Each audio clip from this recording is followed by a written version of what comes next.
salaamaaleykum sama gars yi gaal gu ñuy wax FPSO yegg si ne kon fi ñuy wax GTA mooy gaz bi dox suñu diggante ñun ak Mauritanie ñeenti weer rek tànk bi tàmbali bu soobee yàlla.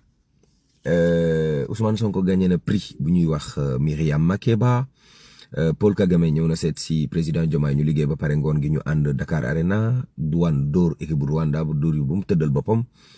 Cadre APR yi dajaloo Moustapha Diakhaté Abdoulaye Diouf Sarr ak Mamadou Mame Diop ak ñeneen gars yi ne kon projet bi arnaque la projet bi leurre la Moustapha Diakhaté ma wax de ne projet bi arnaque la projet bi leurre la projet bi c'est du toc ñeneen ñi ci des daal ne waaw projet bi du dara lu dul copier PSE en kay rapport Cour des comptes bi loxo dar na gémmiñ la war waaw ku ci mel ne Alioune Ndoye moom tooy na ci xeb 432 millions non justifiés la ni la jàppale ujaaj yi port bañ doon wàqi ca Ndar la mu ca def xaalis buñ la ko waxee nga ne loxo dar gémmiñ par exemple Mamour Diallo ca ONAS nee na dafa jël 30 millions jàppalee ko maire yi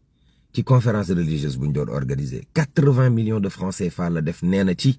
ab arbre de Noël 92 millions de francs CFA la def ci colonie de vacances ba noppi yokk salaire yi ba ki ko nar a wuutu nar naa daj musiba maire Tamba ba moom nee na séminaire bu ay bu 8 jours ay ñi fa nar a dajale ku nekk tibbal na la 15 kilos ceeb pour vous dire 15 kilos ceeb par jour nee na loolu la nit ñi di lekk waaw ñetti chinois ak benn sénégalais la ñu jàpp kon ci aéroport bu Diass ñu doon transporter li ñuy wax amphétamine maanaam ay jorox yooyu ñuy wax ay suus Abdoulaye Baldé it rapport bi laal na ko mbay mi Ousmane Sonko ndax dana jug ci li mu dige woon le 10 mai te baykat yi jotaguñ ci ba léegi ndax mën nañ ci am ndimbal bu ànd ak dogal yàlla ñu ànd ak jàmm